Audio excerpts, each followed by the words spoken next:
Hi everyone, नमस्कार, सलाम, राम राम आप सभी को। वेलकम बैक टू रैंडेंस फैमिली न्यू के ब्लॉग। आशा करती हूँ आप लोग बिल्कुल ठीक होंगे, जहाँ भी होंगे सुरक्षित होंगे। बहुत ढेर सारा प्यार आप सभी को। हम लोग भी ठीक हैं। और आज है फ्राइडे। मैं आपके साथ फ्राइडे शेयर करने वाली हूँ। तो यहाँ पे सुबह का टाइम है अभी, और जैसे ही ब्लेंड मैंने ओपन किया वैसे ही मुझे ये स्नो दिखाई दिया, यानी कि स्नो की बारिश हुई थी, लेकिन उतनी हैवी नहीं हुई है इस साइड में। हालांकि धूप भी निकल आया था, नारायण भी निकल चुके हैं, और धूप निकलने के बाद मेल्ट हो गया था। लेकिन आप तूफान देख सकते हैं, पिछले 3-4 दिनों से लगातार तूफान आ रहा है।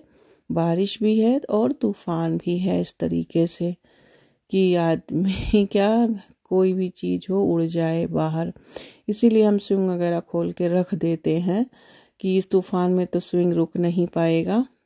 हालांकि हमारा स्विंग हैवी है, लेकिन फिर भी डर ही लगता है कि कहीं ऊपर से उसके जो पार्सल वगैरह होते हैं कहीं उड़ ना जाएं। तो शेड में वो निकाल के रख दिया जाता है जैसे ही विंटर शुरू होता है। आज फ्राइडे है तो बच्चों को लंच में पास्ता देना है। तो यहाँ पास्ता मैंने बॉईल करने के लिए रखा है पहले। और हस्बैंड भी जल्दी जाते हैं एक हफ्ते, जैसे एक हफ्ते फ्राइडे को वो जल्दी चले जाते हैं और जल्दी आ भी जाते हैं, तो वो भी पास्ता लेते जाएंगे आज। तो उनका एक ही ब्रेक आज होता है, तो जब भी ब्रेक होगा तो अपना पास्ता ही खा लेंगे। तो यहाँ मैं सभी के लिए पास्ता ही बना रही हूँ। लंच में आज मैंने कुछ नहीं बनाया था। रामकृष्ण के लिए भी सुबह ही पास्ता बना दिया था, क्योंकि मुझे एक्स्ट्रा जॉब भी है। तो आज मैं यहाँ क्रीमी पास्ता बना रही हूँ, जो cream cheese white cream cheese pasta होता है ना, वो वाला। तो मुझे लगा था कि सॉस होगा, लेकिन शायद एक दिन हस्बैंड बनाए थे तो सॉस बीच में ख़त्म हो गया था। तो मैंने सोचा कि चलो फिर मैं वाइट सॉस ही बना लेती हूँ। तो यहाँ मैंने थोड़ा सा ऑलिव ऑयल लिया है और यहाँ इसमें लहसुन डाल दिया है, इससे टेस्ट अच्छा होता है। और ये प्याज ले लिया है, और ये मिक्स वेजिटेबल है। मेरे पास फ्रोज़न था तो मैं रखती हूँ हमेशा इमरजेंसी के लिए।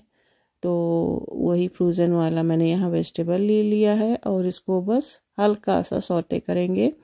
ज़्यादा इसको मैं फ्राई नहीं करूँगी, ज़्यादा इसको भूनना नहीं है, बस हल्का सा ये बस मॉइस्ट इसका निकल जाए और ये एक ट्रांसलूशन जैसा दिखने लगे। बहुत ज़्यादा इसे नहीं पकाना है। उसके बाद इसको एक बाउल में निकाल लेंगे। और फिर मैंने यहाँ पर बटर लिया है, और बटर में थोड़ा सा यहाँ ऑयल भी यूज़ किया है, ऑलिव ऑयल, और साथ में बटर भी है। तो और उसके बाद जब बटर मेल्ट हो गया है तो इसमें थोड़ा सा मैंने यही रोटी वाला जो आटा होता है गेहूं का, वो लिया है। उसको हल्का सा भून लिया है, बहुत जैसे ब्राउन कलर का नहीं करना है, भून के एकदम लाल नहीं करना होता है। हल्का सा कच्चापन उसका मर जाए, बस इतना ही उसे भूनना होता है। तो उसके बाद फिर यहाँ दूध मिला दिया है, मुझे जितना सॉस गाढ़ा चाहिए उसी हिसाब से। और सारा पहले थोड़ा थोड़ा सा मिला के इसका अच्छे से मैंने यहाँ पे मिक्स कर लिया है, ताकि ये कोई लम्स ना होने पाए। फिर यहाँ अच्छा खासा मैंने 2 चीज़ डाला है स्लाइस वाला, और थोड़ा सा मोज़रेला चीज़ भी बचा था तो मैंने वो भी डाल दिया। मेरे बच्चों को चीज़ अच्छा लगता है। और ये मिक्स हर्ब है। और उसके बाद में सबसे लास्ट में थोड़ा सा मिंट भी डाला था मैंने। और बस यहाँ पे हमारा पास्ता सॉस रेडी हो गया है। ये मैंने थोड़ा सा गार्लिक सॉस लिया है, गार्लिक एंड हर्ब सॉस जो होता है, पेस्ट भी है। मैं अगर मिक्स हर्ब ना लेती तो गार्लिक सॉस ही लेती, तो उससे भी हो जाता। बच्चों को ये बहुत अच्छा लगता है। और फ्राइडे पास्ता का दिन होता है। मेरे हमेशा मेन्यू में होता है ये मैसेज। कोई मेन्यू नोट करके नहीं रखती हूँ, पर मुझे दिमाग में मुझे मालूम होता है कि मेरे बच्चों को फ्राइडे को क्या देना है, मंडे को क्या देना है। तो वो वीकली मैं उसी तरीके से फिर अपना प्लानिंग करके रखती हूँ। हाँ, ये है कि मैं कोई मेल प्लान के तहत नोट नहीं करती हूँ, कोई नोटबुक वगैरह नहीं बनाती हूँ। तो यहाँ प्रियंका भी आ गई थी, तब तक उसको मैंने सीरियल दिया है और उसको मैंने दिखाया कि देखो और चीज़ मिला दूँ, तो उसने कहा मम्मा बहुत अच्छा लग रहा है। और बस यही हस्बैंड भी ले जाएंगे, बच्चे भी ले जाएंगे और रामकृष्ण भी खा लेंगे। और मुझे इतना वाइट वाला चीज़, मतलब ये वाइट सॉस के पास्ता मुझे नहीं उतने अच्छे लगते। मैं वो वाले खा लेती हूँ, पीले वाले जो बनाती हूँ जब पास्ता सॉस से, लेकिन ये वाला मुझे उतना नहीं पसंद है। तो बच्चों को यहाँ मैंने हॉट कप में दे दिया है दोनों को। इसमें अच्छा, मतलब जब उनका ब्रेक होता है, ब्रेक टाइम, तो उसमें देने से गर्म रहता है, बहुत ज़्यादा ठंडा नहीं होता है। और साथ में क्रिस्प दे दिया है और कुछ कुकीज़ दे दिए हैं, फ्रूट्स हैं। और बस उसके बाद फिर मैंने यहाँ अपने लिए बनाया है चाय और थोड़ा सा पोहे बनाए हैं। तो मैं और हस्बैंड दोनों लोग मतलब नाश्ता इसी का कर लेंगे, क्योंकि मेरा तो नाश्ता इस पास्ता से होगा नहीं। तो मैंने यहाँ पोहे बना लिए हैं थोड़े से। पोहे मैंने पहले भी आपके साथ शेयर किया है कई बार, जब भी बनाया है। सर्दियों में मैं ज़्यादा ये बनाती हूँ, गर्मियों में तो खैर उतना नहीं बनाती, लेकिन सर्दी में अच्छा लगता है हमें। तो करी पत्ता डाला है, थोड़ा सा यहाँ घी और जीरे से तड़का दिया है, करी पत्ता है साथ में। और ये रेड वाला ओनियन ले लिया है। आजकल मेरा इंडियन ओनियन फिनिश हो गया है, क्योंकि इंडियन ओनियन तभी आता है जब इंडियन मार्केट जाते हैं, तो यहाँ तो मिलता नहीं है वो इंडियन वाला अपना ओनियन। तो जब वहाँ जाती हूँ लेस्टर वगैरह तो वहीं से ले आती हूँ, लेकिन दिवाली के टाइम से ही, करवा चौथ पे गई थी तब से नहीं गई हूँ। तो साथ में यहाँ पे अनियन भुन गया है और उसके बाद यहाँ मूंगफली मैंने थोड़ा सा भुना है और साथ में ही मखाना डाल दिया है। काजू भी डाल के बनाती हूँ, आज मैंने सिर्फ मूंगफली और मखाने के साथ बनाया है। मटर भी आप मूंगफली की जगह मटर डाल सकते हैं, या जो भी वेजिटेबल आप खाते हों साथ में वो वेजिटेबल आप ले सकते हैं। मैंने आज कोई वेजिटेबल नहीं लिया है। तो जो हरी मटर आती है, हरी मटर डाल के भी बनाए जाते हैं। उसके बाद यहाँ मैंने जो मरा हल्दी है वो डाला है, और सब्ज़ी वाला जो मिक्स मसाला होता है वो भी थोड़ा सा डाला है। और बस थोड़ा अपने टेस्ट के हिसाब से यहाँ पे सॉल्ट डाल दिया और अमचूर पाउडर डाला है, बस इतना चीज़ है। और हमारा ये चाय के साथ हस्बैंड को दे दूँगी, वो भी खा लेंगे, खा के चले जाएंगे। क्योंकि अब अपने लिए चाय बना रही थी तो उनके लिए भी बना लिया और पोहे भी उनके लिए बना लिए। और मैंने यहाँ पे फिर पोहे डाल दिए हैं। पोहे को मैं भिगो के कप नहीं रखती हूँ, जस्ट तुरंत धुल के और तुरंत ही डाल देती हूँ। उससे क्या होता है, पोहे बहुत ज़्यादा मेशी से नहीं होते हैं, खिले खिले से होते हैं। इसी तरीके से एकदम एक एक दाना आपको अलग अलग दिखेगा और सॉफ्ट हो भी जाता है, इतना धुलने की ज़रूरत नहीं होती है। थोड़ा सा खटास के लिए यहाँ मैंने नींबू भी डाला है ऊपर से और धनिया डाल के बस उतार दिया। और ये हमारा पोहा देखिए रेडी हो गया, बहुत ही टेस्टी बना था। और टमाटर वगैरह भी आप अगर खाते हो तो डाल लें, मैं नहीं बनाती हूँ डाल के जल्दी, मुझे नहीं अच्छा लगता। ऐसा नहीं है कि मैंने नहीं बनाया है पहले टमाटर डाल के, लेकिन उतना नहीं पसंद है। तो ये पहले हस्बैंड को निकाल दिया है, वो भी रेडी होके नीचे आ चुके हैं। और वो आज के दिन ना 9:30 बजे आई थिंक, हाँ 9:45 तक वो निकल जाते हैं ड्यूटी के लिए फ्राइडे को। एक फ्राइडे को 9:45 पे जाते हैं तो आते हैं शाम को 5:30 बजे, और एक फ्राइडे वो जाते हैं सुबह 5 बजे जाते हैं और आते हैं 1:30 आई थिंक, हाँ 12:30 बजे आते हैं वो। तो एक फ्राइडे उनका 12:30 बजे फिनिश होता है, एक फ्राइडे 5 बजे फिनिश होता है। तो मैंने आपको लास्ट जब मैं आई थी लाइव में तो मैंने बताया था ना कि मेरी एक फ्रेंड है जो मुझे एक फ्रेंडशिप हो गया है, इंडियन है वो भी, और वो उसको रूम की ज़रूरत थी, मुझसे पूछ रही थी। तो उसको खाने पीने की तकलीफ़ हो रही है वो जहाँ रहती है, तो एज ए इंडियन होने के नाते और मैंने कहा चलो हम कुछ दिन के लिए उसकी मदद कर देते हैं। तो उसको यहाँ रहने के लिए मैं उसकी व्यवस्था कर रही हूँ। तो यही सारा चीज़ मैं मूव कर रही हूँ। ये सोफ़ा चला जाएगा उस रूम में, ताकि वो अपना उसको, क्योंकि ये वाला सोफ़ा बेड बन जाता है, तो हमें नीचे यहाँ बेड की व्यवस्था नहीं करनी पड़ेगी। और ये बेड खोल दूँगी तो उसको अगर चाहे सिंगल, क्योंकि वो सिंगल ही है, यहाँ पे उसके फैमिली नहीं आई है, वो आई है अपने स्टूडेंट वीज़ा पे। एक्चुअली वो है वहाँ इंडिया में, वो डॉक्टर है और गवर्नमेंटल जॉब में है, सरकारी डॉक्टर है, लेकिन यहाँ पर वो रिसर्च के लिए आई है। तो अभी वो 2-3 महीने और रुकेगी। तो मैंने कहा चलो 2-3 महीने की ही बात है, उसकी हेल्प कर देते हैं। और इंडियन होने के नाते, और फिर हमारा फैमिली नेम जो है वो भी सेम हम में है, मैं भी मिश्रा हूँ, वो भी मिश्रा है, तो हम फैमिली से भी जो है सरनेम भी हमारा सेम हो गया। और ये सब भी मायने नहीं रखता है, मायने रखता है कि एज ए इंडियन और एज ए ह्यूमन मुझे लगा कि उसे चाहिए अगर, तो मेरे पास अगर कुछ व्यवस्था है, कुछ थोड़ा बहुत मिनिमाइज करके हम लोग एडजस्ट कर सकते हैं। तो मैंने कहा कि चलो ठीक है, देखती हूँ, अगर नीचे डाइनिंग रूम उसको दे दूँगी। और वो आई भी थी, उसको दिखा दिया, उसने बोला कि कोई बात नहीं है, हम यही इसमें रह लेंगे, एज ए फैमिली की तरह उसको रखूँगी।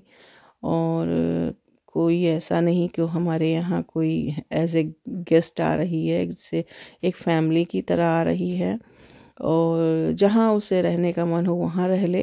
लेकिन हालांकि बाद में सिचुएशन थोड़ा चेंज हो गया है, आगे आने वाले ब्लॉग में आपको दिखेगा कि क्या चेंज हुआ है। तो यहाँ मैं वही, पहले तो हस्बैंड थे, उसी समय उन्होंने डाइनिंग टेबल निकाल दिया था बाहर। तो डाइनिंग टेबल आ जाएगा लिविंग रूम में, और लिविंग रूम का सोफ़ा चला जाएगा डाइनिंग रूम में, और डाइनिंग रूम का सोफ़ा चला आएगा लिविंग रूम में। तो ये सारा काम मैंने खुद से किया है, पूरे दिन मुझे लग गए इसको करने में। सब चले गए हैं इस समय, बच्चे स्कूल चले गए, हस्बैंड जॉब पे चले गए, रामकृष्ण यहाँ टीवी देख रहे हैं। तो ये देखिए, ये जो रिक्लाइन सोफ़ा है ये भी खुल जाता है, तो इसको खोल के मैंने यहाँ बाहर ले आई हूँ। दो पार्ट अलग अलग हो जाते हैं, तो ये सिंगल सिंगल करके मैं ले आई थी।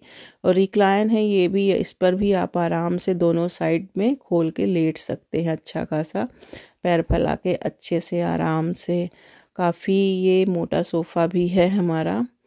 और उसके बाद फिर हमने वो, क्योंकि इस घर में थोड़ी स्टोरेज की कमी है, तो हमने वो वाला फिर लिया कि कभी कोई गेस्ट अगर आ जाए तो एक सोफ़ा बेड भी हो जाएगा। एक डे बेड है ऊपर, वो भी सोफ़ा और डे बेड दोनों हो जाता है। जब बेड की ज़रूरत हो तो बेड हो जाता है, जिस पे प्रियंका सोती है अपने रूम में, वो वाला भी बेड ही है और सोफ़ा भी है। तो बस यही करते करते हमको पूरा दिन लग गया। उसके बाद फिर यहाँ ये एरिया मैंने सेटअप किया यहाँ पर, और बस बच्चों को दिया था, वही पोहे दिए थे खाने के लिए। तो यहीं सामने ही बैठ के वो खा रहे, क्योंकि हर जगह सामान फैला हुआ है। तो अभी सोफ़ा लाके लगाई हूँ, तो उन्होंने उस पर गिरा दिया। नहीं, पोहे नहीं दिया था एक्चुअली, उनको पॉपकॉर्न दिया था, क्योंकि शिवांश सुबह पॉपकॉर्न भी ले गया था। शिवांश को सीक्रेट स्टूडेंट का अवार्ड मिला है, तो बच्चों को ऐसे जब भी वो मार्बल जार वगैरह फिल करते हैं तो उनको ट्रीट दिया जाता है, वन डे स्पेशल होता है उनका, और ये खासकर वीकेंड में ही होता है, फ्राइडे को। तो उनका आज मूवी डे था स्कूल में, तो उसी के लिए पास्ता के बाद मैंने पॉपकॉर्न बनाया था, जो कि शिवांश लेकर गया था। तो मुझे लगा मैंने पोहा दिया है, तो गलती से आपको पोहा बता दिया, लेकिन मैंने इन दोनों को पॉपकॉर्न दिया था। ये बैठे खा रहे थे, तो सोफे पे भी गिरा दिए थे, तो वही फिर से उठा के मैंने रखा, और मैं क्लीन करती जा रही हूँ, ये गंदा करते जा रहे हैं। कुछ ना कुछ तो बच्चे हैं तो करेंगे ही, बट उसको छोड़ना नहीं होता है। वो गंदगी कर रहे हैं, आप क्लीन करो, यही काम होता है हम सब लोगों का। और सारा दिन इसी में बिज़ी रहो। तो उसके बाद अब बारी आती है डाइनिंग टेबल सेटअप करने की। तो सारा इसका जो डाइनिंग चेयर का हमारा, क्योंकि ये पूरा खुल जाता है चेयर, ये 8 का चेयर हमने 8 का टेबल बन जाता है और 6 चेयर इसमें है। तो जब हम ले रहे थे ये तो नहीं पता था कि हम 6 की फैमिली होंगे, लेकिन मैंने जानबूझ के लिया था इसको। कभी कभार कोई आ जाए तो 6 का ले लेते हैं टेबल। तो टेबल तो एक्चुअली 8 चेयर का बनता है।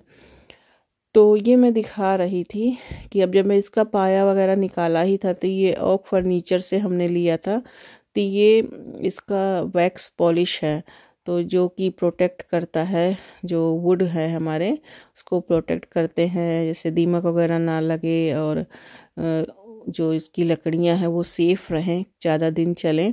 तो उसी लिए ये पूरा वैक्स जो है 4-6 महीने पे लगा दिया जाता है। तो जब खोला ही था तो मैंने कहा चलो ये काम भी कर देते हैं। और आई थिंक 6 महीने से ऊपर हो गया होगा, आई थिंक साल भर हो रहे होंगे हमने ये वैक्स नहीं लगाया था। तो ये वैक्स पॉलिश मैंने कर दिया है अच्छे से सब तरफ, इसके पाए वगैरह पे। तो इससे इसकी लाइफ भी बढ़ जाती है। और आई थिंक ये करीब 10 साल के आसपास हो रहे होंगे। जब शिवांश हुआ था तब हमने ये चेयर लिया था। तो आई थिंक हाँ 9 साल हो गए इसको टेबल और चेयर हमें लिए हुए। तो पहले भी ये चेयर यहीं रहता था, लेकिन जब हमने डाइनिंग रूम वहाँ बनाया तो हमने वहाँ कर दिया था। लेकिन ये फिर अपने पुराने स्थान पर आया। जो लोग हमें पहले से देख रहे होंगे हमारे ब्लॉग को, उनको पता होगा। पहले आप शुरू से जब मुझे फॉलो कर रहे होंगे आज के 1.5-2 साल पहले, तो आपने देखा होगा कि ये चेयर पहले यहीं रहता था। तो बाद में जब बड़ा वाला सोफ़ा आया तो वो सोफ़ा भी यहाँ लग गया और ये सोफ़ा अंदर चला गया। तो सेम वही पुराने सिचुएशन में इसको फिर से मैंने कर दिया है। और बिकॉज़ उसको भी ज़रूरत है कि, और मुझे भी, अगर इंडियन है कोई हमें भी साथ में मिल जाए कुछ दिन के लिए ही सही, तो रह लेंगे एक दूसरे के साथ थोड़ा सा। तो वही है एज ए ह्यूमन नेचर। और मैं जब उसकी व्यवस्था कर सकती हूँ तो थोड़ा दिन एडजस्ट करने में कोई प्रॉब्लम नहीं है। वो भी अभी यहाँ नई ही आई है इस कंट्री में भी और इस टाउन में भी। यहाँ इतना कोई इंडियंस रहते भी नहीं हैं। तो मुझे वो जॉब पे मिली थी, तो फिर मैंने कहा कि चलो थोड़ा सा बातचीत हुआ। और पहले जब उसने बताया अपना नाम और अपना फैमिली नेम बताया वहाँ पर, तो लोगों ने समझा कि मेरी रिलेटिव है या मेरे फैमिली मेम्बर है कोई। लेकिन मुझसे जब बातचीत हुई तो पहली बार हुई, तो लोग बाद में जाने कि हमारा उससे कोई रिलेशन नहीं है। फिर उसी बीच मैं बच्चों को भी लेने स्कूल से गई हूँ। बच्चे भी स्कूल से आ चुके हैं, हस्बैंड अभी नहीं आए हैं, वो आएंगे 5:30 बजे तक, 6 बजे तक घर। तो प्रियंका और शिवांश मेरी हेल्प कर रहे हैं, क्योंकि ये काफ़ी हैवी टेबल है, मैं अकेले इसको नहीं गिरा सकती थी। तो दोनों बच्चे मेरे आ गए हैं, मेरी हेल्प कर रहे हैं और सारा सामान यहाँ लाकर मुझे दे रहे हैं। जो भी यहाँ पे चेयर है, जो भी यहाँ पे डेकोरेशन का सामान है। तो ये जो मैट है ना, मैट का ये जो चारों कोना ऐसे जैसे कुत्ते की कान की तरह निकला रहता है, तो मुझे वो अच्छा नहीं लगता। तो मैं इसको क्या करती हूँ, कैसे फोल्ड करके या तो डक्ट टेप लगा देती हूँ या फिर मास्किंग टेप लगा देती हूँ। मास्किंग टेप ख़त्म हो गया है तो मैंने यहाँ डक्ट टेप लगा दिया है। किसी भी टेप से अंदर को ऐसे फोल्ड करके टक कर देती हूँ कि एटलीस्ट ये बार बार खिसकेगा भी नहीं, हमें सेट भी नहीं करते रहना पड़ेगा। इससे ये 2 काम हमारा हो जाता है। आपका ये जो मैट है वो भी एक जगह बना रहता है और कहीं खिसकता नहीं है। और हाथ में या बच्चों को जो इसका कॉर्नर होता है, जैसे पेपर कट होता है, उस टाइप का कोई कट वगैरह नहीं लगता, बच्चे भी नहीं हर्ट होते हैं। तो मुझे लगता है कि ऐसे कर दो तो चारों तरफ से मोड़ के तो सेफ हो जाता है। और बस अब यहाँ पर डेकोरेशन कर दिया, जो भी उस पर रखने थे। ये आर्टिफिशियल फ्लावर है। तो बस ये यहाँ का सेटअप कर दिया है फ़िलहाल के लिए। यहाँ राम सो रहे हैं और कृष्ण जो है वहाँ डाइनिंग रूम में सो रहे हैं। तो कैंडल्स जला दिए, अच्छी सी खुशबू आ रही है। और उसके बाद यहाँ कैंडल्स फिर मैंने चेंज किया। मैंने कहा बच्चे कहीं उठ जाएं तो कोई खतरा ना कर दे, तो मैंने यहाँ एक कैंडल्स यहाँ नीचे जला के रखा था, लेकिन वो दोनों कैंडल्स मैंने उठा के दोनों कॉर्नर पे ऊपर जो कॉर्नर शेल्फ बना है उस पे रख दिया है। और यहाँ पे मैंने जो ये बैटरी से लाइट जलती है कैंडल्स, वो मैंने जला दिए हैं। अब छोटे बच्चे हैं ना, बहुत चीज़ों को सोचकर बहुत सेफ्टी के साथ चीज़ें काम करनी पड़ती हैं। तो जो रियल कैंडल है वो दोनों ऊपर कॉर्नर में आप देख रहे होंगे जल रहा है, और बैटरी वाली लाइट वाली यहाँ जल रही है। लाइट भी जलाकर मैंने आपको दिखा दिया है। कृष्ण सो गए हैं, राम को वहाँ सुला दिया था, कृष्ण को यहाँ। तो इस रूम को, ये सोफ़ा यहाँ रख दिया है। मेरी फ्रेंड इसमें मूव हो जाएगी, और बाकी उसे जो भी चाहिए होगा, कबर्ड वगैरह, कबर्ड वार्डरोब वगैरह अगर चाहिए होगा तो वो ला कर दे देंगे। फ़िलहाल एक उसके सिंगल के लिए ठीक ही है। तो ये फ़ोटो फ्रेम हमारा टूट गया था लास्ट टाइम फैमिली वाला, इसको दूसरा लेना है। बाकी मंदिर जैसे था वैसे ही है, मंदिर हमने कुछ चेंज ही नहीं किया, मंदिर यहीं पे है, मंदिर नहीं हटाया। तो यहाँ सो गए हैं। उसके बाद मैं पूरे दिन काम करके थक गई थी, तो प्रियंका ने बोला कि मम्मा अगर भूख लगेगी तो हम लोग स्प्रैगटी में बना लूँगी, आप जाकर सो जाओ थोड़ी देर, क्योंकि मुझे रात में फिर जॉब पे भी जाना था। तो जब मैं उठी हूँ 9:30 बजे, तो हस्बैंड मुझे छोड़ने के लिए जाते हैं फ्राइडे और सैटरडे। तो जब मैं उठी तो मेरे वर्किंग बैग जो मेरा होता है उसी के पास ये फ्रॉक और स्प्रैगटी बना के मेरी बिटिया ने रखा था, और ये एक नोट्स बना के उसने रख दिया था मेरे लिए, और उसने क्या क्या काम किया है मेरे बिहाइंड में वो भी मुझे बताया है लिख के इसमें। तो मुझे बहुत बड़ी बड़ी बातें तो करना नहीं आता है, मैं इस पर क्या शब्द बोलूं, लेकिन शायद माँ बेटी ऐसे ही होते होंगे। ये सब वो मेरे साथ जब करती है ना, या मैं उसके साथ कुछ ऐसा करती हूँ, मैं अपने बच्चों के साथ ही करती हूँ, तो मैं सोचती हूँ कि माँ शायद ऐसी ही होती होंगी, बेटियाँ भी ऐसे ही होती होंगी। मेरी माँ रही होती तो मैं भी शायद कुछ ऐसा ही करती, या क्या करती पता नहीं। लेकिन मैं बहुत बड़ी बड़ी बातें तो नहीं करना जानती, मैं इसमें आपको क्या बोलूँ। लेकिन मुझे बहुत अच्छा लगा ये देखकर, बहुत प्राउड फील हुआ उसके ऊपर। तो इसीलिए मैं इसको शब्दों में बयान नहीं कर सकती हूँ, ये फीलिंग ही कुछ डिफरेंट होती है। और मैं आपको इसीलिए दिखा रही हूँ बिकॉज़ मैं कभी रात को ऐसे खाती नहीं हूँ कुछ, लेकिन मैंने लंच नहीं किया था, वही पोहे खा के रह गई थी। और रात में जब मैं ब्रेक पर बैठी तो मैंने ये नोट्स भी देखे, उसके पढ़े, क्योंकि अभी तक मुझे पढ़ने का टाइम ही नहीं मिला था। जब ब्रेक पर आई तभी पढ़ी हूँ इसे, और आप भी इसमें पढ़ सकते हैं कि क्या लिखा है। तो चलिए फिर इसी के साथ इस ब्लॉग का करती हूँ मैं एंड। आशा करती हूँ आपको ये ब्लॉग पसंद आएगा, और कुछ पसंद आए तो प्लीज़ एक लाइक ज़रूर दीजिएगा। मेरे चैनल पर नए हो तो सब्सक्राइब कर लीजिए, ताकि आपको आने वाली हर वीडियो का नोटिफिकेशन मिल सके। अपना बहुत ख्याल रखिए। जय श्री राम। Bye bye.